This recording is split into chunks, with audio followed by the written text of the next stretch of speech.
Indianapolis Colts quarterback position.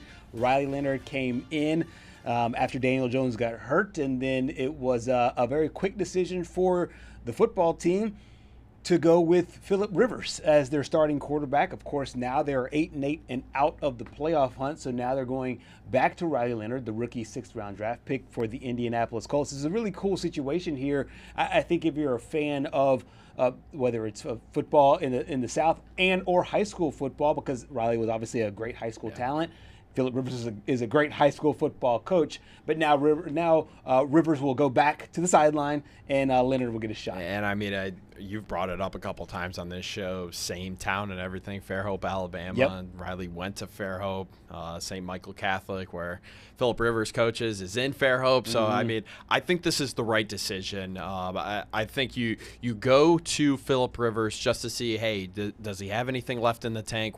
At the time, we were still in contention for a playoff spot. Right. Now that that's gone, you can use some of Philip Rivers' mentorship and his just knowledge of the game to help Riley Leonard in the final start of the season. And I really do like this call. And it's not saying like, hey, Philip Rivers has done a bad job, so Right. just because Rivers played so bad, they're going to Riley Leonard. I mean, yeah, he went 0-3, but for a guy that literally just came off the couch, was watching football on the couch on Sundays, to throw for 4 touchdowns, the 3 interceptions. One was late in the game, in his first game, just trying to force it down the field. I think he did really well. Absolutely, so do I. And I think that if you're looking at it from a straight wins and losses perspective, people will say, okay, you went 3, but I mean that second game.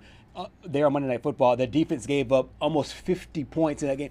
There was no chance for him to win that football game. Defense let him down in 2 games. The only time it didn't was this past week. That's exactly right. That's exactly right. And obviously this past week was against a very good Jacksonville Jaguars team that will, I think, in my opinion, make some noise there in the playoffs. I find this to be a kind of a cool soft launch for Riley Leonard. He got a little bit of time whenever Daniel Jones got hurt, but then he tweaked his leg. So he's, number one, got a chance to get healthy. And then 2, watch a guy that he was his mentor in Philip Rivers go out and do his job, find out the way to work day to day, and then be able to go out. I do think that if Riley, it is one game. I understand it's one game. It's 60 minutes. I do think if Riley looks good in this game, there'll be a decision there for the Colts to find out what they think about this team moving forward. I know Daniel Jones, I think that most people would think, okay, they got up to a 7-1 start. They looked really good under Dan Jones. But this could be a chance for Riley Leonard to set himself apart from some of the other rookies, even though it is just one game. Yeah, I mean, it is one game, but you have to expect that Daniel Jones is going to be out for the start of next year. So you're basically looking for, all right, who's going to be that quarterback until Daniel Jones gets back? And then, again, it's an Achilles injury. And in my opinion, I don't think the medicine has caught up to that of torn ACL injuries yet. Correct, yeah. Because it seems like when you tear an ACL in today's world, you usually come back and you're just fine. Right. It's hit or miss with Achilles injuries. Sometimes you come back great. Sometimes you never recover. And we don't know what that's going to look like for Daniel Jones yet. And I think this is a great opportunity for Riley Leonard, known as a dual threat quarterback.